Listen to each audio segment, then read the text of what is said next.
Coming to you live from Radio Cayman Studio. For the record. For the record. Hear from your government officials, independents, and the opposition on issues that matter to you. The record. Engage in an open dialogue between residents and lawmakers. For the record. The record. Informative, impartial, insightful. This is your talk show. 1-800-534-8255. Your calls, your input. This is For the Record. And now, your host, Orit Connor. Good morning and welcome to For the Record, whether you're here in the Cayman Islands or if you're listening overseas via the web. And I trust that you're able to follow us over the web as well. We had some power outages on the island yesterday, and hopefully that hasn't affected things. Today, of course, is the 27th of April, 2015, Monday, the culmination of a weekend of lots of activities. The past week as well, we saw many things happening here in the Cayman Island, incidences that we want to talk about, road fatalities. We want to talk about those. We want to talk about the earthquake in Nepal. The toll has now risen to about 3,000. Many nationalities have been affected, by this as well. We want to talk about this. Unfortunately, we have no guest in our studio this morning. Unfortunately, Minister Panton is not feeling well and is unable to come on the show. The Premier, with his busy schedule, is going to try to see if he can squeeze some time in. We're going to be here until 9:30. So if at all possible, the Premier will try to come in as well. But we know that his schedule was pretty tight. But I will try to entertain and to inform you during the course of the next 2 hours. But I will also be relying on you, our loyal listening audience. And I will also have an opportunity to go back and read some of the emails that I received during Friday's For the Record session as well. So we will be doing that as well. So whether you're here in the Cayman Islands or listening over the seas, I want to welcome you to For the Record this morning. I want to thank you for allowing us into your homes, into your automobiles as you traverse the roads of Grand Cayman, and I hope that you're doing that certainly in a very safe and orderly fashion. I want to thank you for allowing us into your businesses, into your place of work, whether it be indoors or sometimes outdoors as well. I know I go to some construction sites, and the workmen there have their radios going, listening to Radio Cayman as they go along doing their work. So for those of you who like to join me on For the Record, I want to remind you that we have a toll-free number, which is the courtesy of Lime. That toll-free number is 1-800-534-8255. You can also call us on 949-8037 and the 949-6990. And I need not remind you that For the Record is brought to you by LED Lighting, Engineering, and Design. They have some lots of energy-saving equipment there, usually in the form of lighting, but other devices as well that will help you to reduce your electricity bills. And this is not part of the commercial, but maybe they want to make it a part of the commercial. If you want your light bill to be low like Miss Georgette's, then you may want to check out Lighting, Engineering, and Design to see what they can do to assist you with that. And of course, For the Record is a show produced by the staff and management of Radio Cayman, and it is designed to keep you abreast of issues as they arise and play out on the local, regional, and international scene. I am your host, Orit Connor, and we're here every Monday, Wednesday, and Friday from 7:30 a.m. until 9:30 a.m. And of course, because this is your radio station, the phone lines are always open, and there is always someone there waiting to take your call. And today, we're going to be accepting those calls as well. So let's take a look first at the international scene. earthquake in Nepal. Over 3,000 persons killed in that earthquake. This, of course, is also the climbing season in the Himalayas. And those who love the challenges and want to challenge climbing Mount Everest. Um, we saw where a Google executive was one of the casualties there as well. This was certainly not his first time climbing, but the avalanches that were created as a result or caused as a result of the earthquake um, seem to have done most of the damage as far as the climbers were concerned. And just a little bit of trivia as well. If you think that, we always hear that Mount Everest is the tallest mountain, and it is to an extent. But there is a taller mountain, and I forget the name now, but I'll look it up. But Mount Everest, if you measure it from sea level, it is not the highest.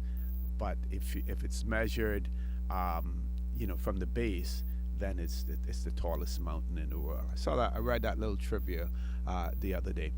Let's talk about the local scene. Again, we saw, unfortunately, another road fatality this weekend. When that news came, it basically shattered everyone that heard that news. And of course, the unfortunate victim, Miss Marcia Donaldson. I didn't associate the name with the face, and then I received a WhatsApp message, and the image was on there. And when I saw that, I was really, really, really struck. And our hearts and our prayers here at Radio Cayman, mine individually, and I'm sure throughout the islands and all of those who know about them, our hearts and our prayers go out to her, Marcia, and her family. Also to the driver of the vehicle as well. In a case like this, everyone turns out to be a loser. It is sad. It is, really, really sad. I am made to understand that after the accident where the car hit the cyclist, Donna Ray Connor, that the reflective lights, the flashing lights that most riders use, and as well as walkers and joggers, that they sold out at Uncle Bill's afterwards. Those lights are very cheap. I have a friend who owns a home in the Cayman Islands. He's not a Caymanian, but his heart is Caymanian. And Steve Dodds, the bicycle doctor in Bloomington, Indiana. I'm going to contact him to find out how we can get some inexpensive flashing lights. And I'm giving a pledge that I will ride with them in my back pocket in the mornings. And whenever I see someone walking on the road and they don't have them on in the darkness, they don't have any sort of light, I'm going to stop, reach into my back pocket, take one of them out, and give it to them. I'm going to try to get as many as possible. And if there are any of you out there who are within the sound of my voice who want to do the same, I know Ray Hides has done it.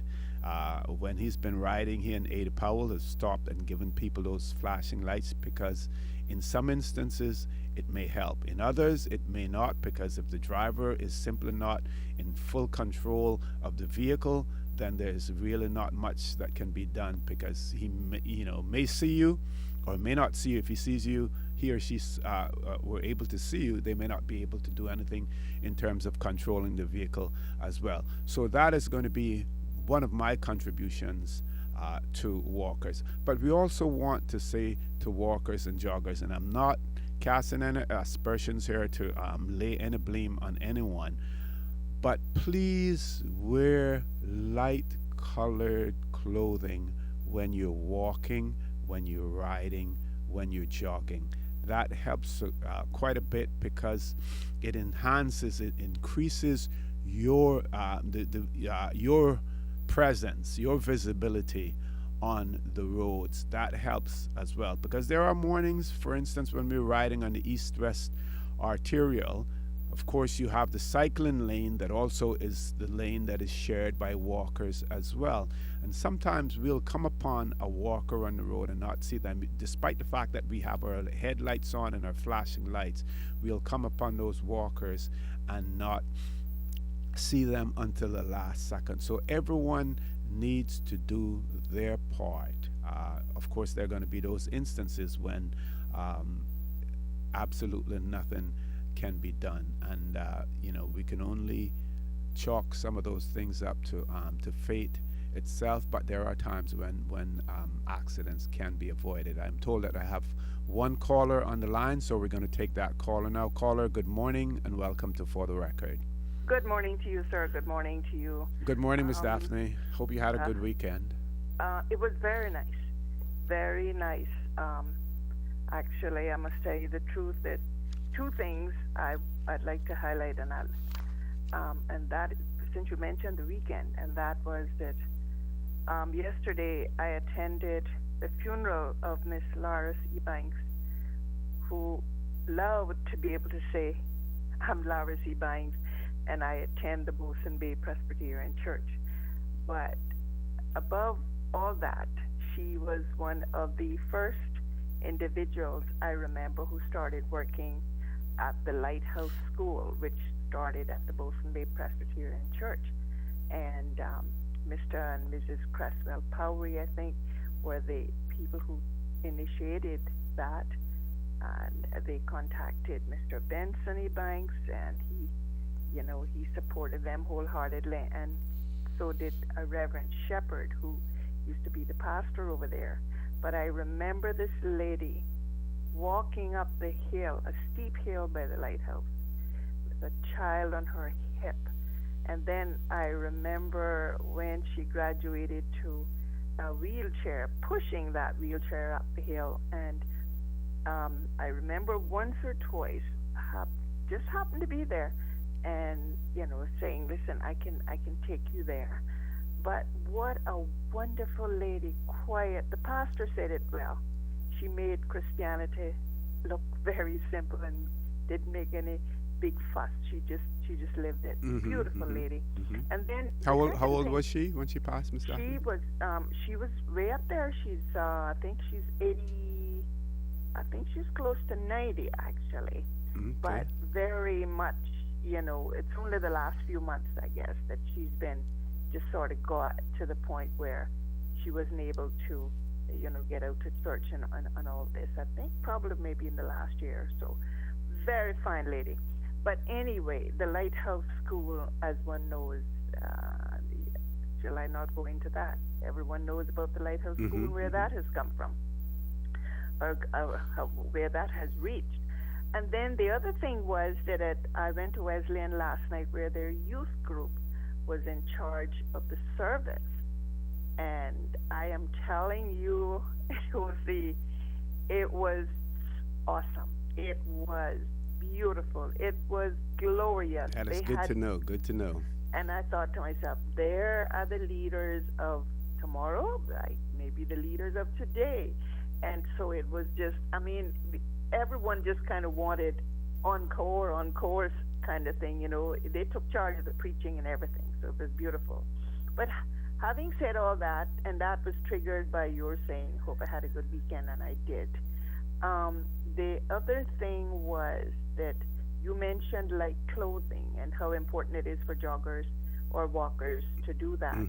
Well, see, I cannot count the number of times that miraculously, I can only say it was a miracle, because there are times when you just cannot drive with your headlights on, and you don't know a thing until in a split second you have to make the decision to move away from that individual. They're right there in dark clothing, and you just can't, imagine. I tell you, like, even right now, I feel my heart at sometimes how close it was. So that is very, very, very important. And I hope that we're not laying blame here, Right. but I'm only saying it definitely can help tremendously. And cyclists, they tend to ride toward the traffic, but they should be Which is riding, incorrect. I Which is think. incorrect as well. Yeah, Miss Daphne, I have to run to a break now, but there are going to God be bless other you. things that I'm going to be talking about, and I want you to call back because I'm sure that you're going to have an interest in some of these other things that I'm going to mention this morning. Got But lots of God them. I bless got a you, long and list.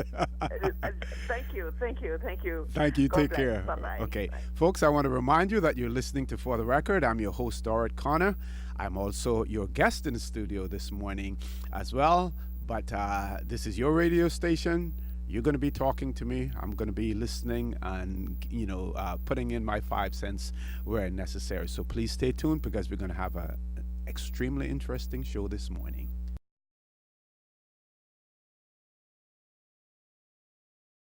Good morning and welcome back to For the Record, where I'm your host, Dorrit Connor. No guest in the studio this morning yet, but lots for us to talk about, and this gives our callers and our listeners an opportunity to participate even more so in the show this morning. I'm told we have another caller online, so we're going to take that caller now. Caller, good morning. Welcome to For the Record. Good morning, Jose. Good morning. How are you? Extremely thankful. Hope you had a good weekend, Jimmy. Oh man, absolutely. You got some nice roads up there now by you as well. I call it black gold yesterday morning when we were going through to Rum Point there. On the ride, Feeder Future ride, black gold up there on the roads now.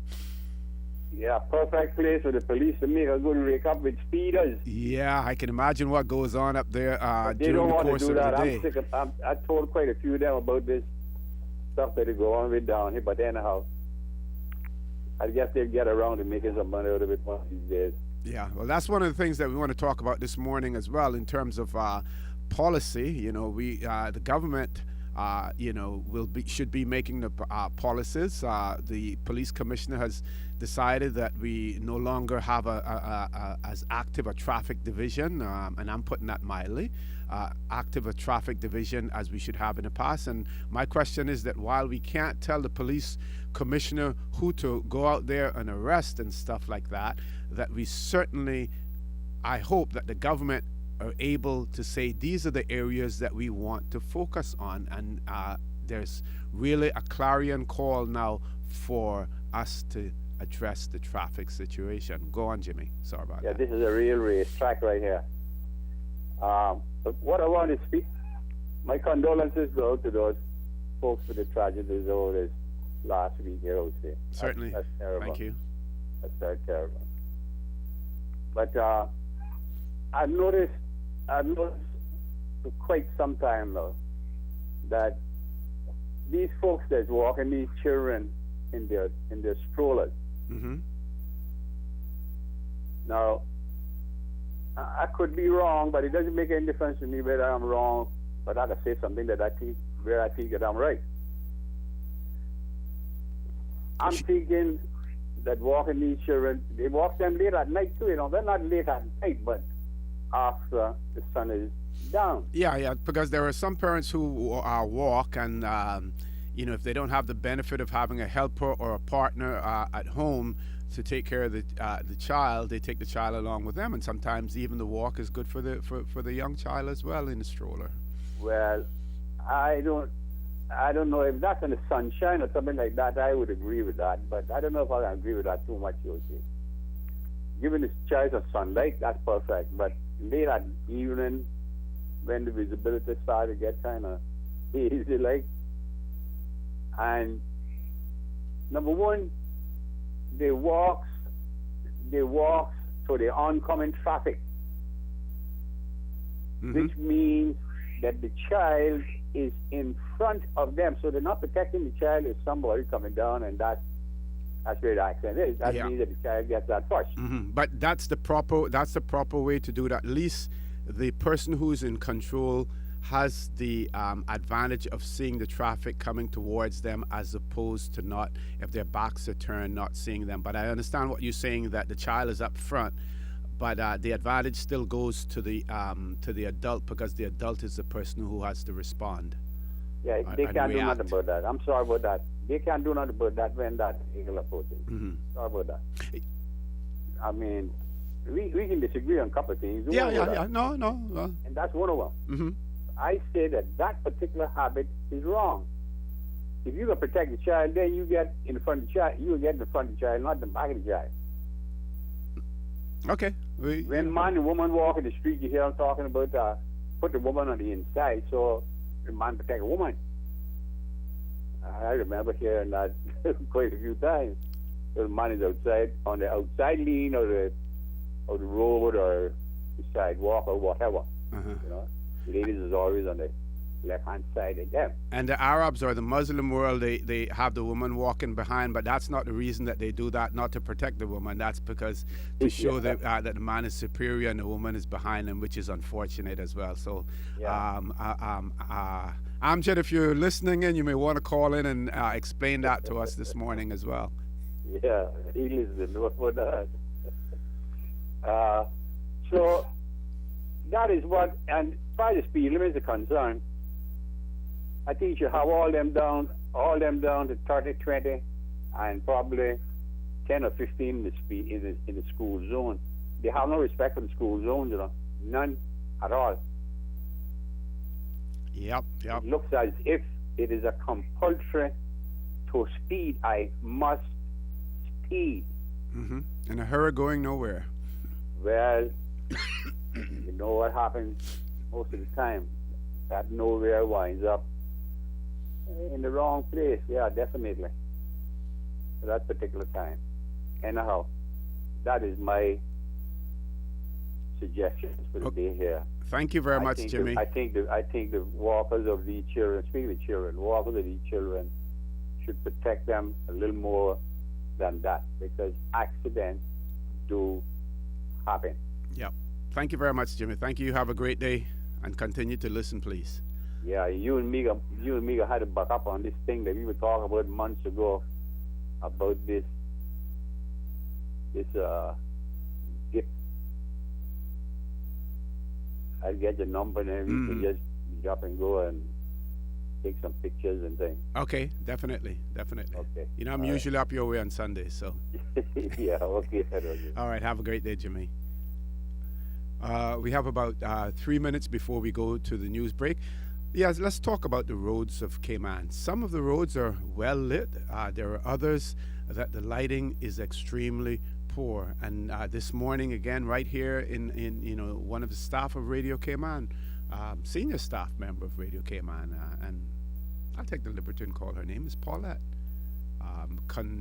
relayed a message to me that she's driving on the road, and all of a sudden, this person appears from nowhere, almost walking in the middle of the road. So again, we need to talk to walkers. Stay on the side of the road. Yes, there are grass verges there. Sometimes the bushes are extending almost out into the road. But also, I think for walkers, for cyclists, we have no choice. We have to ride on the roads. But there are areas where you can walk safely. I see, for instance, some people walking on Spot Street now. Since the road repairs have been done there, they've put a little bit more asphalt on the side so that people can walk on the side. But I find Spot Street from the tourist landing all the way down past Mariner's Cove, all the way down, to be the most dangerous stretch of road.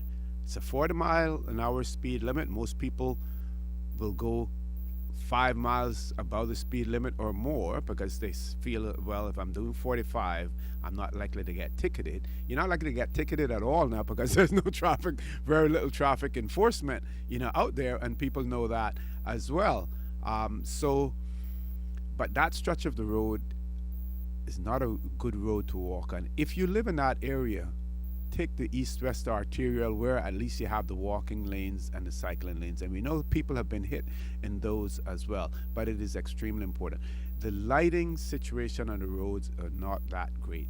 Drivers need to be aware of that as well. When the sign that reminds our tourists to drive on the left, it means on the left, in the left lane, not necessarily the left side of the road as well. But we'll talk more about that later as well, because right now we're going to go to our time check, and then we're going to go to the news. I want to remind you folks that you're listening to For the Record. I'm your host, Orrit Connor. No guest in the studio this morning, but we're going to be talking about things again that are extremely important to you, our listening audience. So please stay tuned as we go to the news, because we will be back immediately after the news.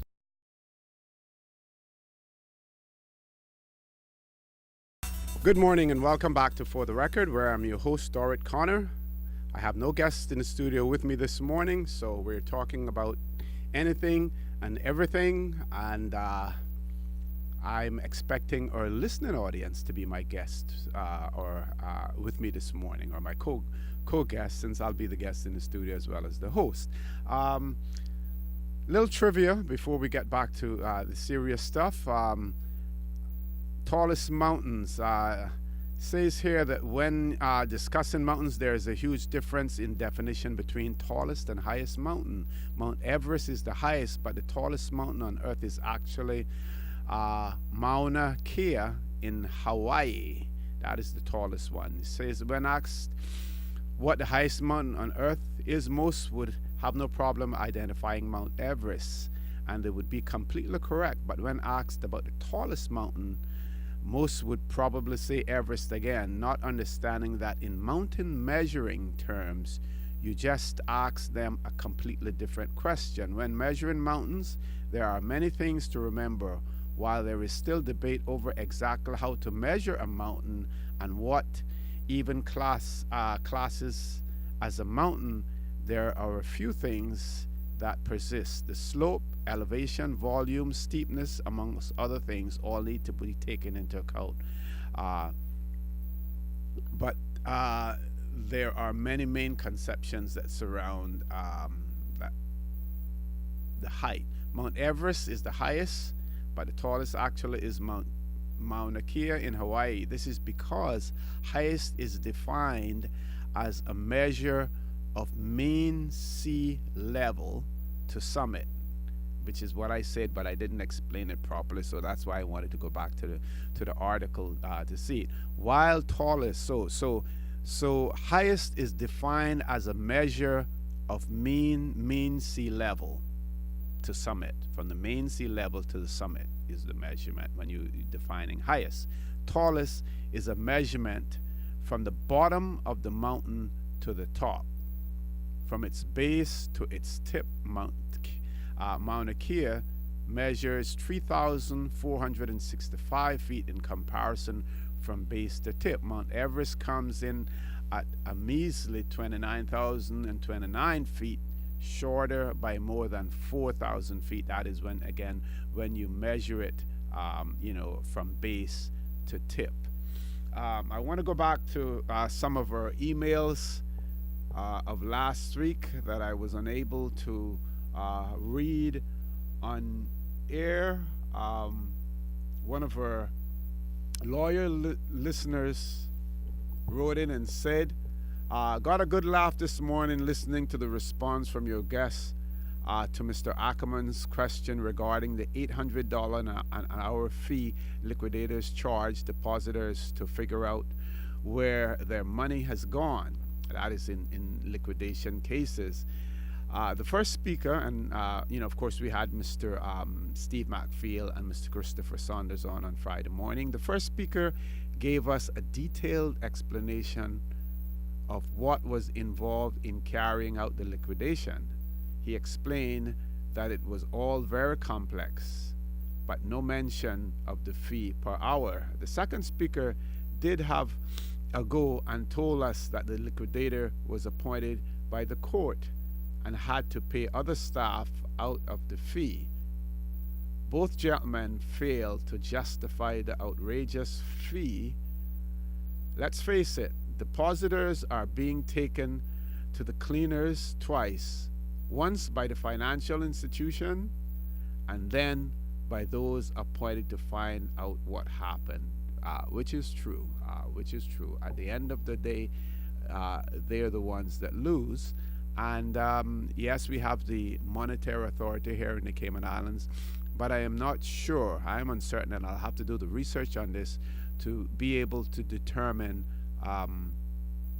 like for instance in the United States, where you have depositors' monies are protected up to a certain level, whether or not we have the same here in the Cayman Islands. I believe that there is something similar, but I'd like to hear from you if you know something about that as well. We're also talking about safety on the roads for bikers, pedestrians, joggers, and I want to also point out that Miss Sarita Harvey, who is a cyclist, she rides with the Daybreakers in the morning. She also rides with her West Bay group, and she will be arranging an awareness event, and she's asking anyone who's interested in assisting in sharing any ideas that they should contact her at 936 7225. 936 7225. Miss Sarita Harvey, she wants to organize an awareness event. And what we'd like to be included in these awareness events is also motorists as well, not just walkers, joggers, and cyclists, but the motoring public as well, because there are things that you also can learn from this. My whole idea is trying to engage the insurance community, because they have a huge stake in this endeavor as well. They are the insurers. They have to pay out claims whenever they happen, whenever accidents occur.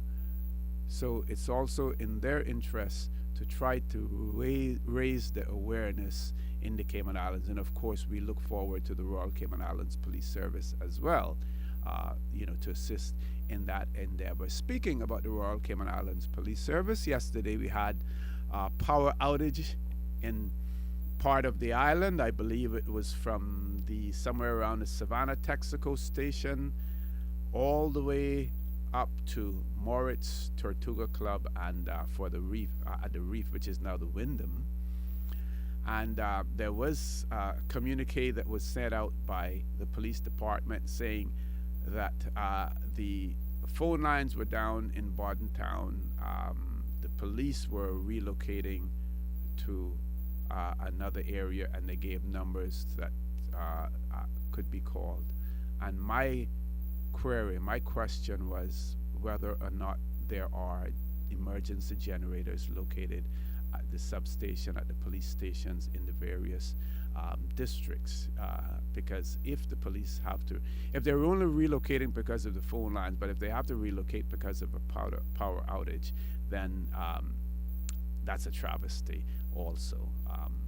They should have power. They shouldn't have to relocate. We know certainly that the location of the Bordentown police station may not necessarily be the ideal place, as well as the community center, because we saw what happened when Hurricane Ivan hit, and with those waves coming out of the south and the southeast there, we saw what happened. But again, question is, do we have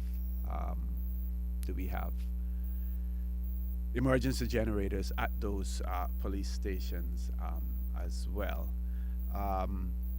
This morning, had Minister Patton not been ill, and we wanted to talk about intellectual property and the legislation that is being proposed here in the Cayman Islands. And just to say that over the weekend, in reading the newspapers, in the Jamaican newspapers, the Gleaner as well as the Jamaica Observer, we saw where the regulatory authority there in Jamaica alerted content providers, those that provide cable TV in Jamaica, that there are certain programs that they will, I think it's 1st of May, that they will have to discontinue providing to their customers because they have no formal agreement with the overseas companies, mainly in the United States, to be able to broadcast those channels.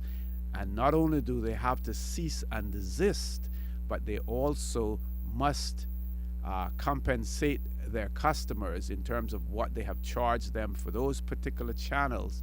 They have to compensate them for their loss as a result of the charges that they imposed on them as well. So again, this is what part of what intellectual property is all about. I know here in the Cayman Islands, people have voiced their opinion. What's going to happen to the tape clubs and the places that rent movies and stuff? If you have no authority to sell or to rebroadcast that information, then you're simply not allowed to do it. And here in the Cayman Islands, we talk about being a part of the international community. We talk about globalization. Then we are duty bound to ensure that those laws are also enforced here in the Cayman Islands. But it also assists us as well. For instance, we in the cycling community, there's a jersey that we were able to purchase online. Cayman Islands jersey has the Cayman Islands flag on it. I don't know whether or not whoever produced that, whether they got permission from the Cayman Islands government for the use of the flag, because you have to get permission for the use of the flag. You have to, the image of the flag, the image of the coat of arms, you have to get permission, for that. So this is a two-way street. It protects everyone. I'm told that we have one caller online. We're going to take that caller now. Caller, good morning. Welcome to For the Record. Good morning, sir. Good morning, ma'am. How are you? I don't know yet. Okay, till the doctor sees you, huh? No, till you give me the answer I'm seeking. Okay. And if I don't have it, I'll try to get it for you. Okay. Thank you very much. I have two complaints or two questions this morning, and they are both media related. And you might have to turn to that crack research team you have there in the studio with you. Okay. First up, I heard on TV this morning, and the presenter was, I guess, just reading like open invitation for the RCIPS recruitment drive, and he said words to this effect: if you are 40 years or under and a national with the right to work, you can serve your country. There were a couple words into that I didn't catch because, of course, I didn't know that I had to catch it. You can serve your country by joining the police force. The presenter went on to speak about the length of the training program, so on and so forth, kind of like a preamble. If I heard correctly, and I'm doubting myself because I don't like to foster untruth, but if I heard correctly, it appears to me that this news item completely bypassed the most important component of all, and that would be, as you might have to say, Caymanians being able to serve in their own country in such a capacity, because it didn't mention. I know that for sure. I remember that for sure. It didn't mention Caymanians. It spoke about if you had the right to work and if you had certain documentation. And I just wonder how young people, especially young people, I wouldn't even mention the middle age because by now we should have gotten some hardened skin. But how young people, boneyard Caymanians, I don't care about another kind, you know that. No, I don't even apologize for that. Boneyard Caymanians, young people who are, knocked on every side, how they would feel about hearing something like that in the press. And I mean, it's not even say automated, but it is somebody sitting down there reading it. that at that point in time they could look at this and say it's not quite right, and quickly any experienced person could edit that out right there in the delivery. And I wonder if I'm correct in all that. That's why I say a crack investigation team need to get on this for me, please. I certainly will. I haven't had the opportunity to look at the news on TV, but I certainly will Thank you research very that. much. And while I have you on the line, I think I see there was an alert that was put out. I think it was the Financial Crimes Unit in relation to how permanent residence applications are processed and how you obtain Listen to me, permanent anybody that residence. get caught in that thing, look here, I gotta stop you right there because you're going to turn me off and I have another No, issue. no, I'm not going to turn you Anybody off who right gets away. caught in that thing, we don't need in the country. They should get caught because already that is illegal and dishonest, and I can move on. Exactly. Because, if someone comes to you with something, or they always say, if it's too good to be true, it usually is. But people still fall for that scam. Unfortunately, That's okay. the most We can read vulnerable, about like but that. those are That's what- people who are also accustomed to doing things underhandedly. Exactly. So that's okay. We can read them like that because if we don't have some morality in this country, pretty soon it is going to drop through a hole in the ground. But my other concern now is with another media, and sadly, our Donna has passed on the very tragic circumstances, that being a hit-and-run accident. And as one would expect, I think it was reported in the local papers, the Daily News. Not everyone knows that I don't read the paper, but I'm hearing this from Wide, High, and Handsome, that a case could be made that the Daily News didn't just report on the incident of the accident and the people, the person being deceased, but they raked up let's call it what it is, previous criminal records, because he right now he can't endanger or damage anyone. Criminal records on the gentleman, and I have a problem if that is correct. So I'm asking you, as a person in your position, who I know would keep up with events in the press, is that correct? Yeah, we talked about that on Friday evening, and Moose, Adlin Moore, as well, and he said he was going to call in about it. So hopefully, he'll call and talk about it this morning as well. But again, yes, what they have done was they've taken the victim and tried to make him the villain in this case, it seems. But we'll talk more about that. My situation with that is I think that I don't think, because I did a little bit of journalistic education, and I don't think that that's where journalism goes unless it's muckraking journalism, unprofessional journalism, yellow journalism. But it looks like everybody is into yellow journalism nowadays. It doesn't seem to matter. One time that would, just the idea that your company would be put in the spotlight as practicing yellow journalism was abhorrent to some journalists. Now it seems like everybody is clamoring to be first on the list practicing yellow journalism.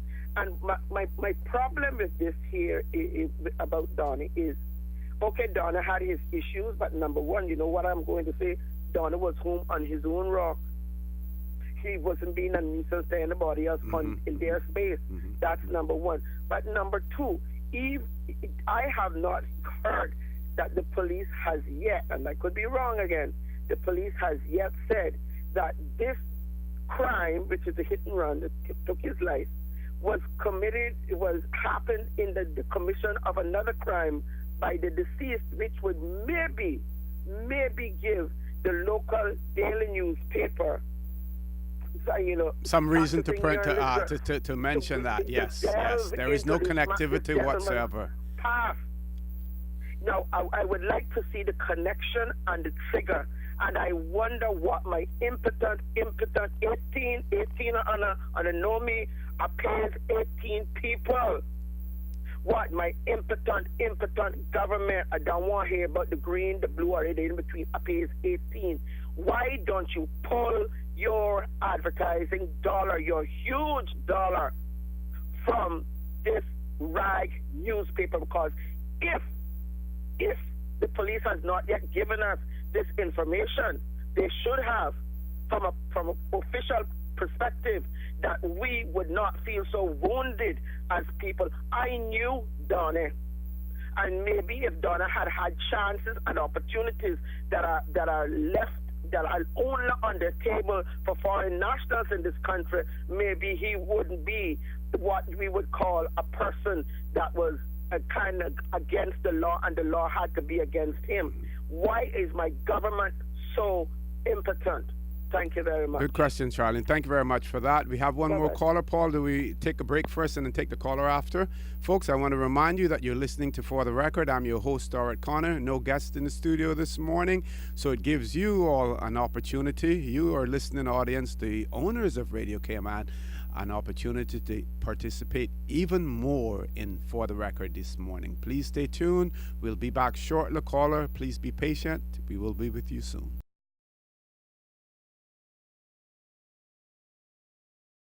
Good morning and welcome back to For the Record, where I'm your host, Dorrit Connor. I want to remind you, phone lines are open, and that's quite obvious because we're getting calls coming in. But again, our toll-free number, 1-800-534-8255, courtesy of Lime. We also have a 949-8037 number and 949-6990. So please feel free to call if you want to have your say on For the Record. Let's take the caller now. Caller, good morning. Welcome to For the Record. Good morning, Osi. How are you? I'm fine, Jan. Morning. How are you? Pretty good. Osi, our stations and TVs are coming out like the U.S. Sad news and greed. We need some happiness in our country. Really do. Things that's happening here. We wonder why they're happening. All these road accidents and you name it. Oh, see, this morning I just wonder. You can probably ask Mr. Arden, or I'm quite sure he's listening. I went to March, stepped away yesterday, and see, I was so disappointed when I drove through East End. You know that cement wall they got there. The brick wall that was built. Yes. Oh, see that brick wall there that they got on the right-hand side? It is so filthy with the leaves, the little gardens they have there. Needs to be cleaned out. Oh, see that whole stretch there is unbelievable. And throughout the island, oh, see, as an ambassador for this island, it really hurts me when I have to go through some places to get to some half-clean places with the visitors that come into our island. And you got a building down there by the T-junction there by the Rubis, by Pizza Hut. There's a building right there by the red light on the left-hand side and being built now for God knows how many years. You know what I'm talking about? You know, right across from the T-junction there by the... On West Bay, are we talking West Bay Road? West Bay Road, yes. It's okay. Right there by the T junction, I call it, there by the Rubis gas station. Yes, okay. When you look straight ahead, there's a building been building there for some time. You don't know if it's going to be a store, apartments, or what, I don't know. I think there was some issues with planning at one point in time with that, and I think it may have been up for sale as well at some point. But it's been there for years and not occupied. Or see, when people is building something or living on their property, they need to maintain that place down there is a disgrace to cross to get where you have to go. That part about the worst looking landscaping right now on that 7-mile stretch compared to all the condos and hotels, how nice and clean they are. And I really believe that something needs to be done. And also, I believe that, I don't know who should do it, is it the government or the people of the island? We need to stop putting liens on people's property until they clean up their yard, cut all these trees that's being a nuisance to other people. Because sometimes it encroaches on other people's property as well. It goes into other people's property and nothing is being done about it. I think that we need to start having some lanes here in Cayman because we're supposed to be a tourist destination. And see that tourist destination is slipping from under our hand daily, and we don't even know it and recognizing it until one day when we wake up and have nothing to go to the hotels for or the airport or come into our stores to shop downtown Georgetown and throughout the whole island. Something got to be done about this island, really and truly, because it's not being kept clean. But Jan, I think there was an excellent job that was done during Earth Day, and we shouldn't wait until Earth Day, to clean up, areas that we may not own ourselves.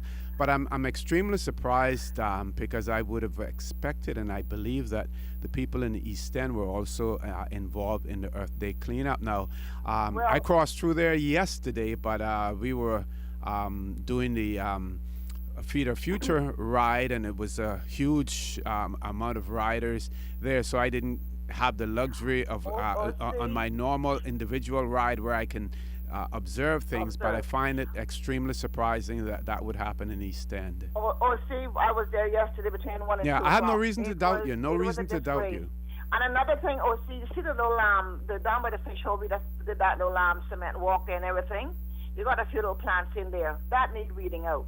I saw the NRA guys on the 7 Mile Road last week, cleaning up the sides of the road, picking up the dirt, the trees with their shovel, which they always do, and I thought that was great. Mm-hmm. And also this garbage that is being dumped throughout the island on the highways and the whatever you want to call them, roads, it is ridiculous. I say, just how we can go to Foster's and pay 5 cents for a bag, those registrars got extra keys on their machine. Government need to go and say, hey, we're going to start charging 25 cents. If you go to the grocery store 10 times a day, 10 times a day you ring 25 cents on our register and give it to government to help the garbage on this island, because people is taking the garbage for a joke. Our own Caymanians are doing it now because they say, well, they can come and do it. We're going to do it too.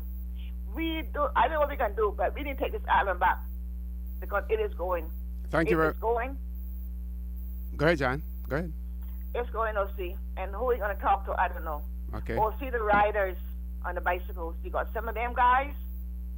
I have one particular guy in the morning, 6 o'clock, going down. He is in the left lane, and he refused to go on the soft shoulder. He wants to stay in the lane all the way going, got traffic back up. But there's no... He doesn't want to. You talking about going to East-West Arterial or further down? Coming to Georgetown. Coming to Georgetown from when you hit the hurdles round, the Dr. Thompson, okay. Coming into Georgetown. That's where there are no bike lanes, right? No bike lanes there? Yes, but you got a soft shoulder there that you can go on. Okay, question for you, Miss Jan. Question for you. If that biker, if it wasn't on a bike, but if it was a car that was driving in front of you like that, what would you do to cross that car? I don't need an answer from you. What I'll say is that you do the same thing with a bike rider that you do if it was a vehicle, an automobile in front of you. Either wait until you can cross him, and when you cross, you give enough space and you continue wide until it is safe for you to come back over. A lot of drivers don't realize how fast cyclists can ride. Some of them are riding at 25 miles an hour. So when you're crossing them, you don't just cross and cut back in. So you have to treat the cyclist the same way that you treat an automobile on the road, because the road is there for everyone to use. And if there's a sandy shoulder or a soft shoulder, you can't expect, or a pothole, you can't expect the cyclist to go there. OC. I'm here. I understand where you're coming from, but OC, if the 2 lanes are full, cars coming, on the left lane and right lane, and he is in the middle of the left lane, why can't he merge onto the edge of the road? If he's in the middle of the lane, I can't condone that, but he should be. He's in the middle of the lane. Oh, if he's in the middle of the lane, I can't condone that. And then when but you said earlier that he refused to go on the shoulder. He refused to drive right on the shoulder of the side of the road. I call it shoulder. I don't know what you guys call it. But also the point is what I'm getting to you. He is in the left lane. He's holding up traffic. He's right in the middle. and cars is coming, people is blowing their horn. All he have, if he was a Marjova or some, the cars can cross freely without touching him. Like you said, it could be going 20, 25 miles an hour. And that's the relationship that we have to, that better relationship that we have to develop between driver and cyclist on the road. I'm going to ask you to leave us there, Ms. Jan, because to say something. Listen, real quickly, because we have 3 callers queued up. Listen, I just want to say this morning, thanks to Frankie Flowers for the water he donated to a family in the Bordentown area at 7 o'clock Friday evening. I just want to say to him, thank you. Okay. To the Flowers, Flowers and Sons. Certainly. For the water that they donated. Okay. Thank you very much, Ms. Jan. Next caller, please. Caller, good morning. Welcome to For the Record. Good morning, Mr. Orrit. Good morning, ma'am. How are you? Wonderfully blessed for an old lady. And how are you? Fine. Don't call yourself an old lady. Just call yourself a little bit more experienced and seasoned. I wish you could see through that phone, see who's talking to you. And see this white head, you would know. I got him too. And I got him on my chin as well. I can call my name. This is Madonna. How are you doing, Miss Madonna? Not doing bad, baby. Listen to me. I don't know what's your topic, but this is mine. Yeah, you can raise yours. Okay. I am talking about the relatively youth. Connor, Danny. Mm-hmm. I think it was past a shame and a disgrace what the Compass did him. They should never, whether it's the police, whether it's the man that goes to the courthouse and gets the report, whether it's and take it to the Compass, or whether it's the police. I don't give a hula hoops which one it was. It was wrong. That boy might have done wrong. Don't print there that he had 60 previous convictions and he has paid his dues to society. Exactly. He went to prison. Exactly. And he's a dead man. What in the heck good is this to reap up his past? And he was so brutally killed by an unhearted, by a wicked-hearted person and leaving there to die, and he died. And now the Compass is going to put it wide world on the CNS, and they will realize that they can put it to read that he had 60 previous convictions. He could have had 116. Yep, it's really digging up the mud and mudslinging, and I don't know their reason for it. I hope it's not because he has the last name Connor, and because of my criticism, and certainly warranted criticism of the Caymanian Compass at times. I hope it isn't related to that. Well, see, I don't know if they know it, but I know it. Them same Connor you're talking about was very respectful. It might have been the old ones on board. I would say they might have been colored. They might have been colored, but you all would come from a respectable family, and we can't put our head on children's shoulders. They go there and do things that we would want them to do, and I'm sure Miss Evelyn would not want her son to do the 60 convictions that he claimed he had. But it's a doggone shame and a disgrace. I mean, he's dead. Yep. What are you reaping his past up about? You know, trying to demonize even the deceased. I'm going to ask you to leave us there, Miss Madonna, though I have to go to a commercial break now, but we're going to be on here until 9:30, so if you want to call back, certainly, but we will be stressing that point, and at some point in time, we will be reading excerpts, maybe not today, maybe on Wednesday, reading excerpts from the Caymanian Compass as well. Folks, I want to remind you that you're listening to For the Record. I'm your host, Stuart Connor. My guest in the studio with me this morning, we have none, but we're talking about anything and everything. We have 2 callers online. We're asking those callers to please be extremely patient, because we're going to take your call as soon as we come back from this break. Please stay tuned.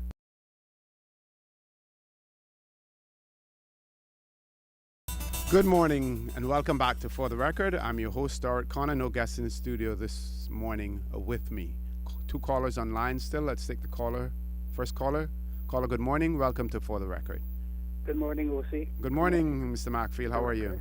Good morning. Yeah, I'm on the other side today. Yeah, I didn't get a chance to see you on Saturday night to see B's function because I was in the back. But such a great event. So many people there, and again highlighting the need to increase the space inside the Cayman Center there. And Mr. Ivan tells me that your plans are to certainly expand there.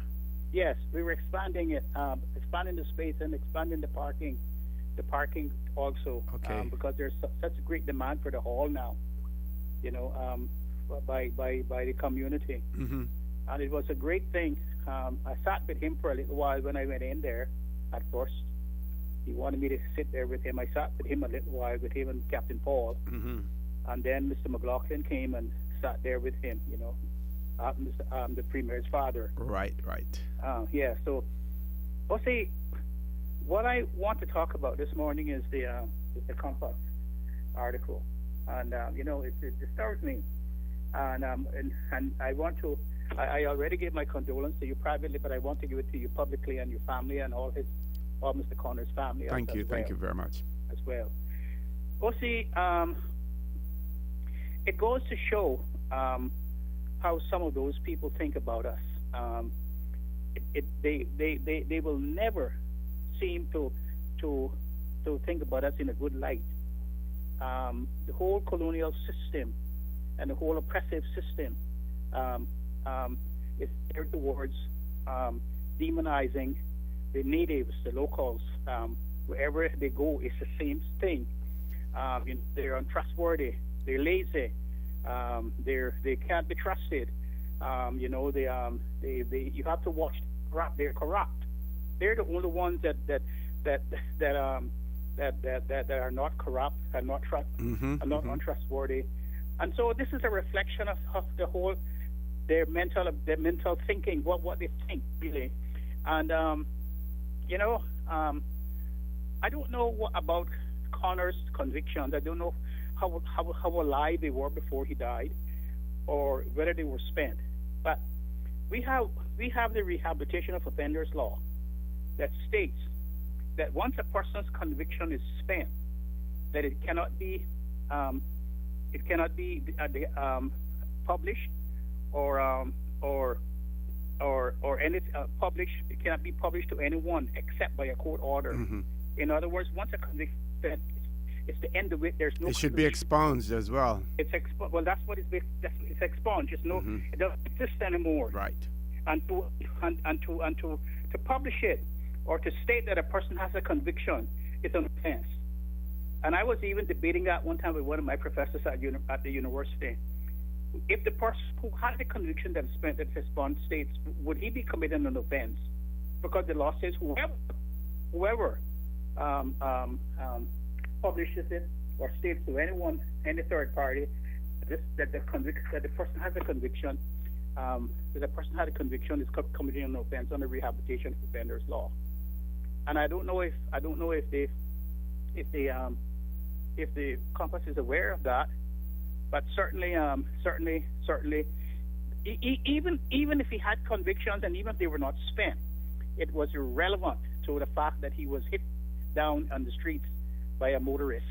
And I wonder what relevance does that have to it? Precisely. And the bad part of it, Mr. McPhail, and I'm sorry, I'm cutting in on your time, is that they will publish that, but they will not publish an explanation as to why they did it, or they feel so bold that they won't retract. So the damage has already been done, and they will not retract or explain. They don't have to, because they're protected. They're protected.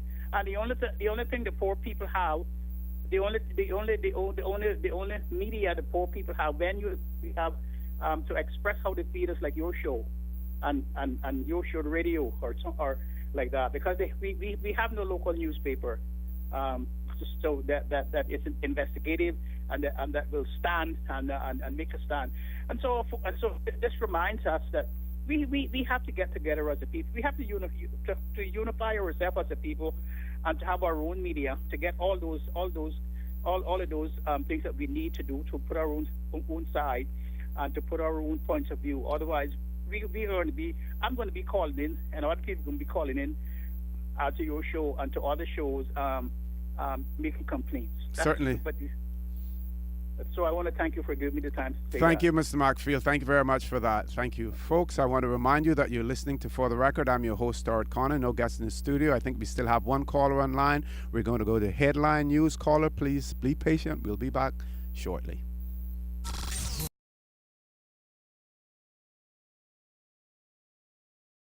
Good morning and welcome back to For the Record. I'm your host, Stuart Connor. No guest in the studio. We have one caller on hold. Caller, good morning. Welcome to For the Record. Caller, good morning. Welcome to For the Record. I can hear someone in the background.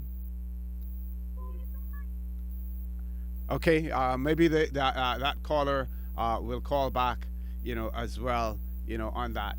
We're going to switch gears. You heard me, Mr. Markfield call in just now, and then before he spoke about what he wanted to talk about, I mentioned the birthday function celebrating CB. CB's birthday, 92 years old. Mr. Clifton Barton, 92 years old. So I want to send a happy belated birthday greetings to Mr. Clifton, CB, his family, kids. Put on a great show for him at the Siemens Hall on Saturday night. Jam-packed, with people, all friends and colleagues of CB. It was, good to see so many people there. So I want to give a big shout out to Mr. Clifton. Has that caller rejoined us, Paul? No, the caller hasn't rejoined us. Want to switch gears, talk a little bit about the economy and politics. If you have an opportunity, go on to the Royal Gazette's website. That's one of the Bermudan newspapers, and you will see an article in there, and it talks about economists sees lessons in Cayman's debt battle. Of course, and this economist, a gentleman by the name of Peter Everson, he runs PE Consultants, and he was talking about Bermuda's debt and pointing out the fact that there are no silver bullets to Bermuda's debt, and the national debt in Bermuda is now at $2 billion. So if we thought our deficit of 81 million at one point in time was huge, 2 billion in Bermuda, and that has ramifications about the political system in Bermuda as well, because unlike Cayman, Bermuda does not have an FFR agreement with the United Kingdom government. As a matter of fact, the United Kingdom government cannot dictate anything as far as Bermuda's budget and their borrowing and stuff, cannot do any of that. So when you hear the UK government and when you hear government officials and opposition members talk about negotiations with the United Kingdom, and the United Kingdom saying there will never be another Bermuda, meaning the type of constitution that Bermuda has, which is sometimes referred to as a pre-independent constitution, there will never be another Bermuda. That is one of the reasons why, because they do not have a whole of the purse strings of Bermuda.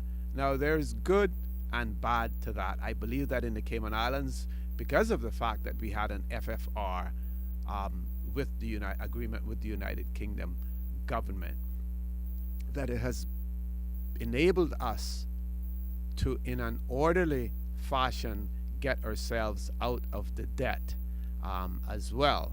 And we have done that gradually, successfully so far, and we hope that it continues along that trend. Some of us will say that some of it was done on the backs of the poorer people, the more vulnerable in our society, and that's a debate, for another day, but we have been able to do that. So there are pluses in terms of that. Hopefully we learn from our lessons and we stay on the right track, and that's one of the things that you, the voters and the people of the Cayman Islands, that is your part of your responsibility to make sure that we keep our government on track, keep them in check. as well. One caller on the line. We're going to take that caller now. Caller, good morning. Welcome to For the Record. Good morning. On your subject that you just spoke on, sir, regarding the debt. Yes, ma'am. I think that the Cayman Islands should be proud of how far we've come and what the present government is doing regarding our indebtedness and, taking this country right along without any further borrowing and not even using an overdraft. So I think that's all I want to say on that. I commend them highly. Second thing is, sir, an earlier caller, previous caller, mentioned about cleaning along the sides of the road, and particularly in front of private homes or private property. Something should be done about it, but I would like to publicly state, because a number of times I've heard mention made about a property that's very close to the 8 Bush Playfield in West Bay.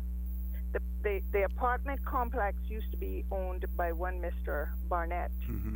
Mr. Barnett sold that apartment a few years ago. When you're heading north, it's on the left-hand side after you cross after you cross the junction. Yeah. Mr. William Byron Barnett owned that, and he kept that thing spick and span when he was the owner. It was sold a few years ago. I don't know who the present owner is, but whoever he or she is, they need to pay attention to that very, very carefully and urgently. It's right across the street from the 8 Bush Playfield. It's like, it's right by the roadside, and people see how nasty, and I'll use that word, nasty, it is kept. The other thing, Mr. O.C. And there is one building too on there, Ms. Daphne. I think there used to be a store as well, and that seems to be boarded up now as well. Yeah, and I don't know what's happening there. I understand the owner of that property has been ill, but I saw something happening to the property immediately next to it, which leads me to believe that the little store there, they probably will be doing something to enhance that as well. The other thing is that, speaking of the victim on the Linford Pearsons Highway, and, they go into all kinds of details. I don't know the relevance of police records or anything else. I don't know that anyone went into any details about the unfortunate situation that took place near the Marriott. Those were not questions that I heard. Right. So all I'm saying is, I think those are irrelevant at this point in time. The newspaper needs to be careful about what is published, and that gentleman had as much right to life as I do or anybody else around here. So hopefully it'll be found that the driver was not totally at fault, but believe me, we need to understand that someone's previous or present convictions or anything else has nothing to do with being careless. Absolutely nothing. And the Compass owes us an explanation as to why they included that in there. There are times when they have deliberately even omitted the names of defendants in cases where they could. There was no legal impediment from them naming people, and for reasons of convenience or otherwise, they have never not named those persons. Why now do they choose to mention previous convictions? They need to explain to us why. You know something? In God's sight, one of us, he thank God, he has no partiality, and I think it's a shame to try to cast some picture here, paint some picture here that should not have been painted. Yeah. I will talk to you later, and God bless you, and have a wonderful day. Thank you, Ms. Daphne, and you do the same as well. Thank you very much. Bye-bye. Folks, you heard us talk about the DG's run to benefit the Special Olympics, and we understand that was a huge turnout yesterday. What was it? Something like over 1,300 participants in that. That would be walkers and runners as well. I know one cyclist, for instance, who started the Feed Our Future ride, rode down there, did the walk, got into a vehicle, joined us in Frank Sound, came through Frank Sound and joined up with us again. And that person was the premier. He was committed to both events, and he joined in there. So despite the fact that the two events conflicted, we certainly had good participation on both. I still have my armband, my wristband from the Feed Our Futures Century Ride, and I want to mention Papagayos for the huge spread of food that they had out there, that they did for us as well. There were several organizations that, and I don't want to mention some and run the risk of missing others, but provided some of the ingredients, for the food as well. And I still have my wristband on, and I hope, I'm not sure whether or not this will get me entry into Papagayos again, but, for another meal. And I jokingly, say that the table that I was sitting at, I had eaten so much food. Of course, after riding 100 miles, you deserve it, or you feel that you can justify eating a whole lot. And I said, cheesecake is my favorite, but before I go and indulge in the cheesecake, I'm going to have to do a ride around a turtle farm, do that 10-mile loop, and then come back and then have the cheesecake after that. But not to distract from the fact that both events were highly successful. They were aimed at benefiting two very useful, productive entities in the Cayman Islands, Special Olympics and Feed Our Future Cayman. So I want to say kudos to the organizers of both of those events, but even more so kudos to all of those persons who participated in that. I know that one of our callers previous to call in and talk about these events taking place on Sunday, but there are things in the Cayman Islands that we can't do anything about in terms of change. And I just merely say to you, those of you who want to stick to your convictions, that is what democracy is all about. And as long as it allows you to continue to do what you feel that you should be doing, and like for instance worshiping on a Sunday or whatever, as long as you're allowed to do that, then we have to respect the rights of others to do the things that they want to do as well. Caller online, let's go to the caller now. Caller, good morning, welcome to For the Record. Yes, good morning, Mr. O'Connor. Good morning, sir, how are you? Okay. Well, I called in to ask a question. I don't know if Mr. Steve McFeel is listening, but if he is, I would like for him to call in if he can. Okay. And answer the question if he can. At Cayman Bay, the cinema at Cayman Bay, they are charging $4 for a small bottle of Aquafina, which is 18.9 full ounces of water. And across the island, from what I know, in our grocery stores, the most people are charging is $1. So speaking of price gouging, I would like to know if it's legal that the cinema at Cayman Bay are allowed to be charging $4 for a small bottle of Aquafina the way that they are. Thank you.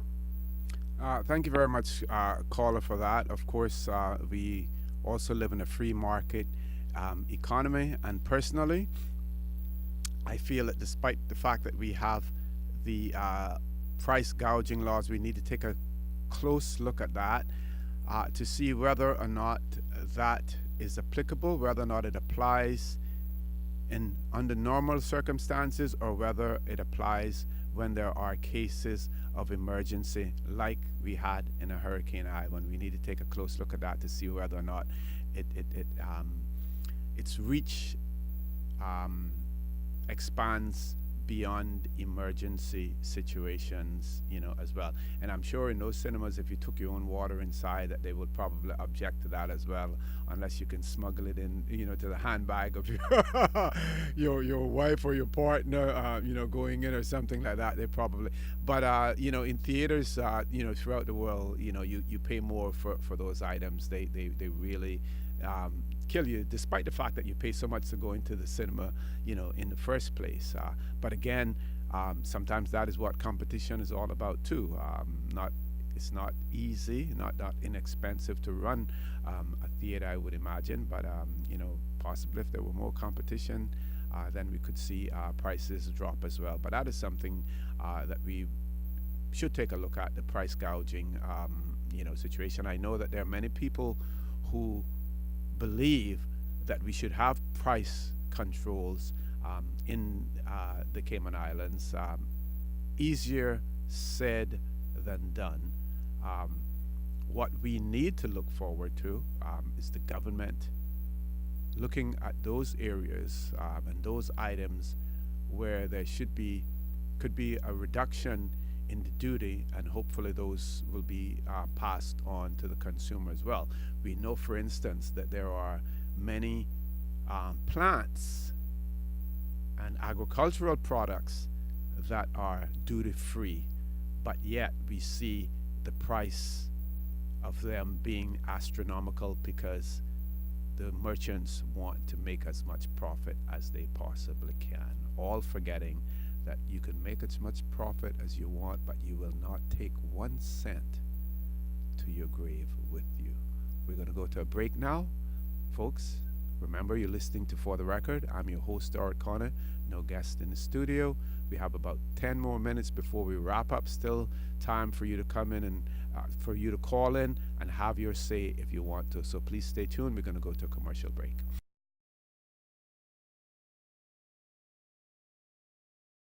Good morning and welcome back to For the Record, where I'm your host, Art Connor. No guest in the studio. One caller online. Caller, good morning. Welcome to For the Record. Good morning, Mr. Connor. Good morning, Moose. How are you? All right, Adlin Moore here. Yes, I'm calling in concern regards to my family member there, my uncle, Mr. Donnery Connor. I want to appeal to the wider public on this incident still, that if there's anybody out there that has any information or knows of anything that could bring the person who have caused this tragic accident to the forefront. And also, I have a concern pertaining to, and I don't know, I think I can call the reporter name, which is Mr. Brett Fuller, Cayman Compass, who filed and made the report. Yep, that's public record, isn't it? If his name is attributed to the article, you can mention it. Right, on Friday.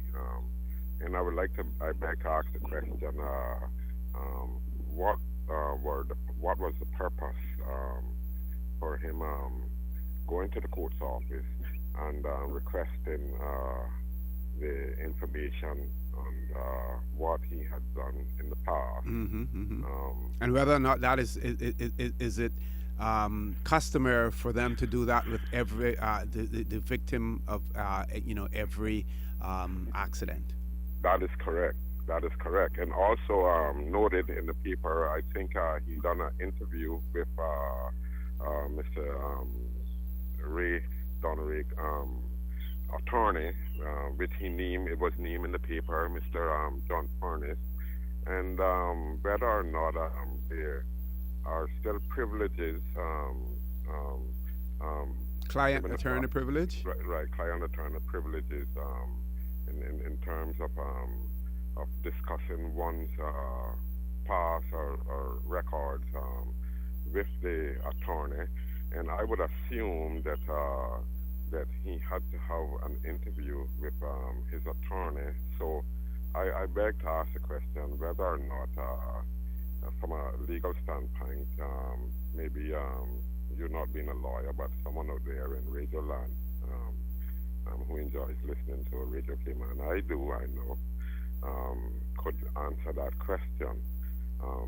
In saying so, I ask myself, and a lot of people have called me over the weekend and asked the question why a reporter would go to that extent and request information from the courts. I know for a fact that as a close family member, that none of the reporters have ever contacted me after the incident or during the weekend. So I'm still waiting to see whether or not they will come to the family and ask any question pertaining to the now deceased Mr. Connor. And of course, Moose, there is always the option to call the Compass and ask Brent Fuller directly to give his reasons as to why he went to the extent that he did. And I'm going to do that today. Also, I'm on my way to actually the court's office now because I think in order to get that information from the court's office, you have to sign in a request what you're calling about, and they would have to have done that on Thursday. So it is left to be seen whether or not all of those was protocol was applied in all of this information, which was not actually called for with such a tragic accident happened to Donna Ray Connor. So I just want to also again ask the wider public if there's anyone out there with any information to contact the RCIP in regards to this incident. It was really a tragic incident, and leaving Mr. Connor there on the side of the road in that manner. So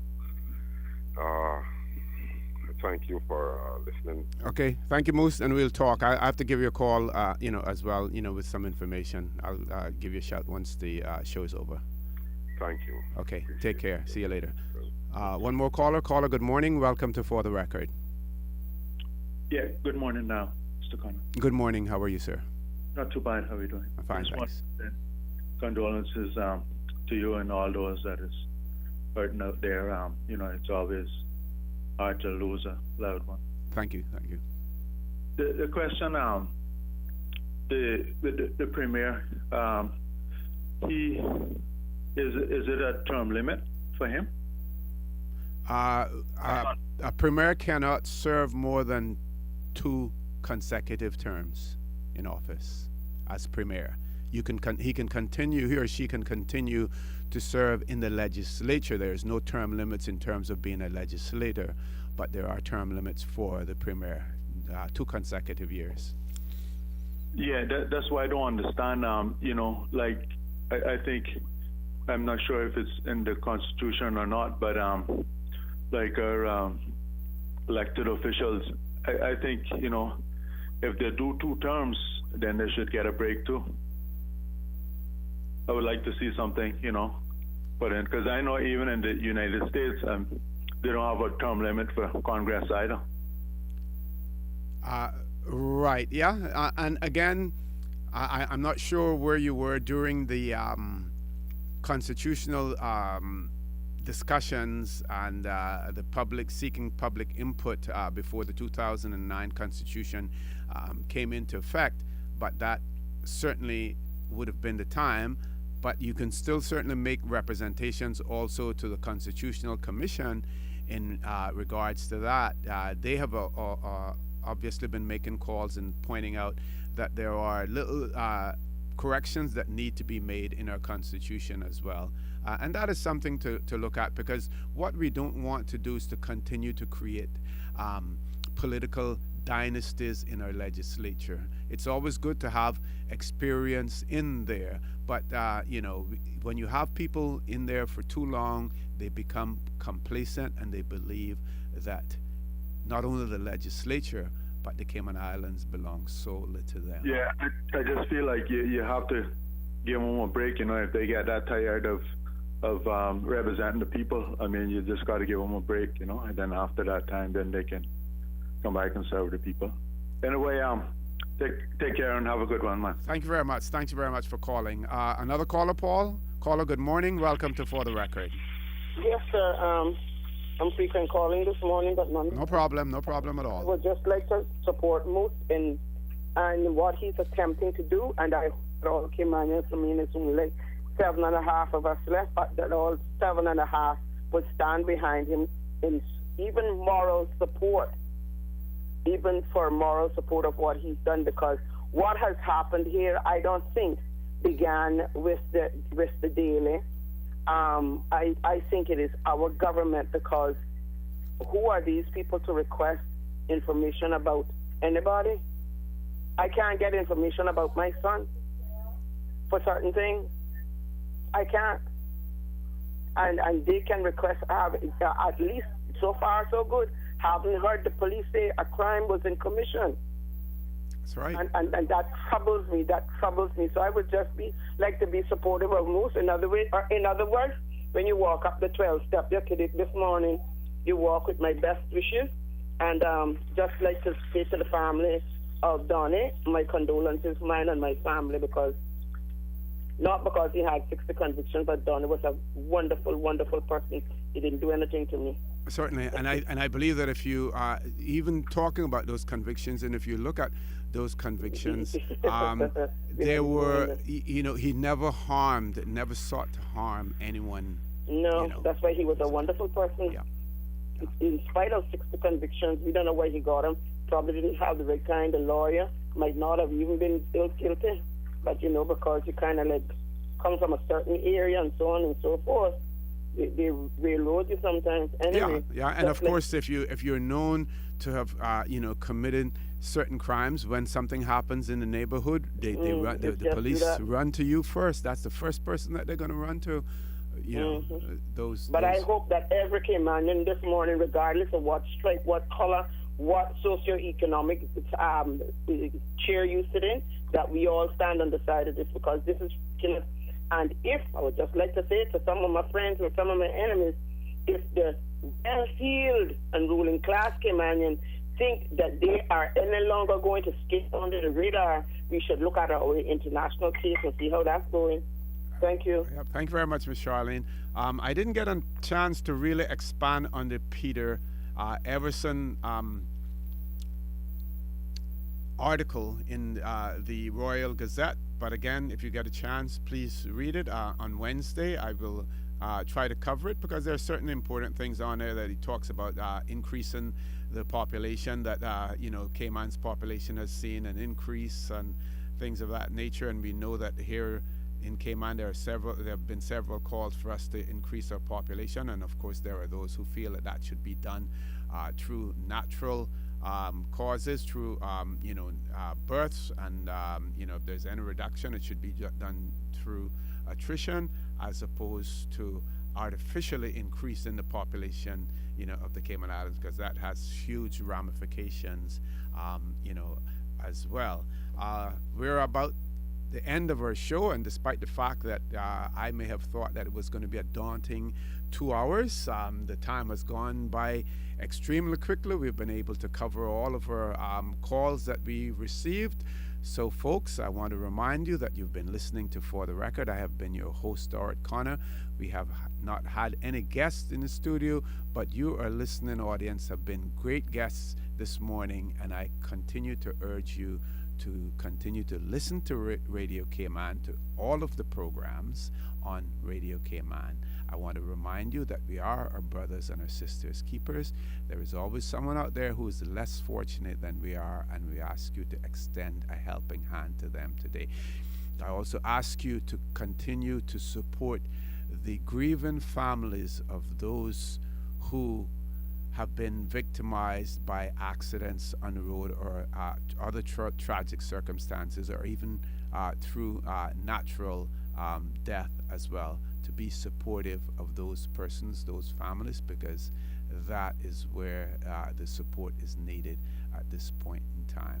I also ask you to think about those who need, not necessarily about those who want.